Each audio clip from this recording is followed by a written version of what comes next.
আজকে বানিয়ে নিচ্ছি চিকেন চিজ ব্রেড। তার জন্য নিয়ে নিচ্ছি প্রথমে তো ময়দা। আমি এখানে 2 কাপ ময়দা নিয়েছি। দিয়ে দিচ্ছি লবণ স্বাদ অনুযায়ী। লবণটা একটু বুঝে শুনে দিবেন।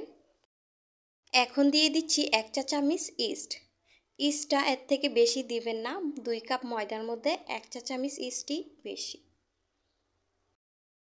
এখন শুকনো উপকরণগুলো একটু মিশিয়ে নিচ্ছি যাতে খুব ভালো করে ইস্টটা মিশে যায়। এখন দিয়ে দিচ্ছি 1 টেবিল চামচ চিনি। চিনিটা দিয়ে আবারও খুব ভালো করে মিশিয়ে নেব। তারপর দিয়ে দিচ্ছি জাল করে নেওয়া কুসুম গরম দুধ। এখানে চাইলে পানি দিয়েও করতে পারেন, তবে এটা কুসুম গরম লাগবে। এটা পানি দিয়ে করেন বা দুধ দিয়ে করেন। তারপরে খুব ভালো করে আবারও মিশিয়ে নিচ্ছি। আরও কিছুটা দিয়ে মিশিয়ে নিচ্ছি। আমি এভাবে করে অল্প অল্প করে দিয়ে মিশিয়ে নিব খুব ভালো করে। এভাবে কিছুক্ষণ মিশিয়ে নেওয়ার পর এখন দিয়ে দিচ্ছি 1 টেবিল চামচ রান্নার রেগুলার তেল। সব শেষে তেলটা দিয়ে যদি আপনি হাত দিয়ে মাখেন, এতে করে আপনার হাতে লাগবে না। খুব ভালো করে হাত দিয়ে মিশিয়ে নিচ্ছি। এখন এভাবে মথে নেওয়ার পর আমার ডোটা একদম রেডি হয়ে গিয়েছে। কিছুটা হাতে তেল নিয়ে উপরে লাগিয়ে নিচ্ছি। লাগিয়ে নেওয়ার পর এখন ঢেকে রেখে দিচ্ছি 1 ঘন্টার জন্য। এই সময়ের মধ্যে রান্না করে নিব চিকেন। চিকেন রান্না করার জন্য চুলাতে ফ্রাই প্যান বসিয়ে দিয়েছি আর দিয়ে দিচ্ছি পর্যাপ্ত পরিমাণ তেল।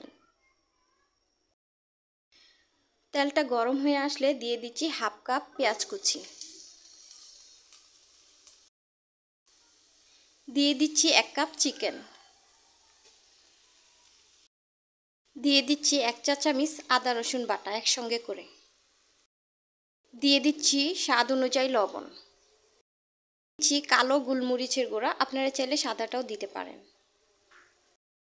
দিচ্ছি চিলি পিস, চামচ মরিচের গুঁড়া। দিয়ে দিচ্ছি সামান্য হলুদের গুঁড়া। দিয়ে দিচ্ছি 1/2 চা চামচ জিরার গুঁড়া। দিয়ে দিচ্ছি 1/2 চা চামচ ধনিয়ার গুঁড়া। এখন সবগুলো উপকরণ খুব ভালো করে মিশিয়ে রান্না করে নিব। খুব ভালো করে মিশিয়ে নেওয়ার পর এখন ঢাকনা দিয়ে ঢেকে রেখে দিচ্ছি কিছুক্ষণের জন্য।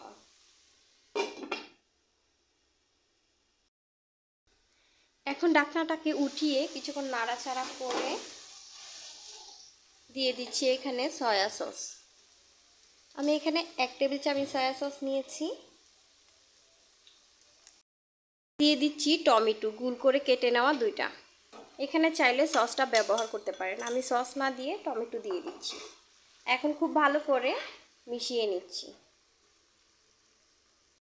এখানে দেখতেই পাচ্ছেন আমি এখানে কোনোভাবে পানি অ্যাড করিনি, পানি ছাড়া আমি চিকেনটাকে রান্না করে নিচ্ছি। আর এই টমেটো থেকে যে পানিটা বের হবে এটা দিয়েই খুব ভালো করে চিকেনটা সিদ্ধ হয়ে যাবে। এখন ঢেকে রেখে দিচ্ছি কিছুক্ষণের জন্য। এখন ঢাকনা উঠিয়ে নিচ্ছি। এরই মধ্যে বেশ কয়েকবার নাড়াচাড়া করে দিয়েছি। এরই মধ্যে আমার চিকেনটা রান্না হয়ে গিয়েছে। আর এই চিকেন রান্নাটা বেশি একটা ড্রাই করব না, একটু ভিজা ভিজা রাখবো, এতে করে খুব ভালো হয়। এখন চুলাটা বন্ধ করে চলে যাচ্ছি চিকেন ব্রেড বানানোর জন্য। 1 ঘন্টা পর আমার ডোটা ফুলে ডবল হয়ে গিয়েছে। একটু হাত দিয়ে খুব ভালো করে চেপে ভাতটা ছাড়িয়ে নিচ্ছি। কিছুক্ষণ মথে নিয়েছি, এখন 2 ভাগে ভাগ করে নিচ্ছি। সমানভাবে 2 ভাগে ভাগ করে নিয়েছি।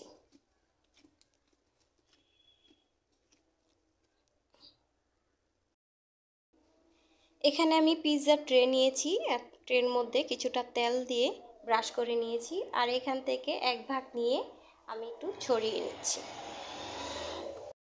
দিয়ে খুব ভালো করে ছড়িয়ে নিয়েছি। এখন যে চিকেনটা রান্না করে রেখেছি দিয়ে দিচ্ছি এর মধ্যে। চিকেন দেওয়া হয়ে গিয়েছে, এখন খুব ভালো করে ছড়িয়ে নেব।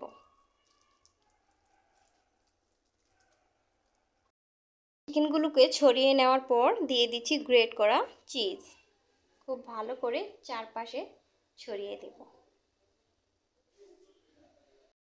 ভালো করে ছড়িয়ে দিয়েছি। এখন এর উপরে আরেকটা ব্রেড দিয়ে খুব ভালো করে আটকিয়ে নেব। একটু হাত দিয়ে টেনে টেনে দিতে হবে যাতে খুব ভালো করে আটকে যায়। পাশটা খুব ভালো করে আমি লাগিয়ে নিয়েছি, দেখতেই পাচ্ছেন। এখন যেটা করব, ভিতরে ভাপটা বের করে নিচ্ছি একটা কাটলিস দিয়ে, যাতে করে খুব সহজে ভাপটা বেরিয়ে যায়, একদম উপরে ফুলে না আসে। খুব ভালো করে আমি ছিদ্র করে নিয়েছি, এতে করে ভাপটা বের হলে একটা ইয়েলো কালার আসবে, দেখতে সুন্দর লাগবে। এখন চলে যাব চুলায়। চলে আসলাম চুলায়। চুলাতে ফ্রাই প্যান বসিয়ে দিয়েছি আর একটা স্ট্যান্ড দিয়ে দিচ্ছি।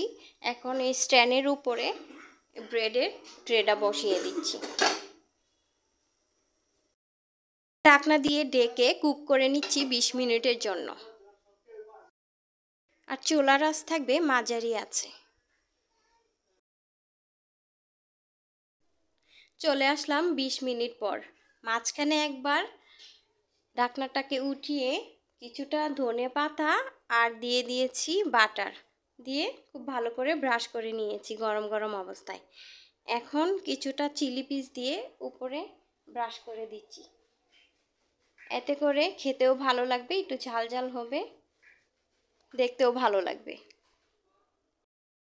এই তো হয়ে গিয়েছে, এখন চুলা থেকে নামিয়ে নিচ্ছি। চুলা থেকে নামিয়ে নেওয়ার পর দেখতেই পাচ্ছেন কতটা ইয়াম্মি লাগছে। এখন কিছুটা সস দিয়ে ব্রাশ করে নিচ্ছি, এতে করে আর এক্সট্রা করে সস নেওয়ার দরকার নেই, এভাবে করেই খাওয়া যাবে। ব্রেডটাও ড্রাই থাকবে না, অনেকটা সফট থাকবে উপরটা, খেতেও ভালো লাগবে। এরকম একটা চিকেন চিজ ব্রেড বানিয়ে নিলে পুরো ফ্যামিলি খেয়ে নিতে পারবে। রেসিপিটি ভালো লাগলে সাবস্ক্রাইব করে আমার পাশেই থাকবেন। আজকে এখানেই বিদায় নিচ্ছি। ভালো থাকবেন, সুস্থ থাকবেন। আল্লাহ হাফেজ।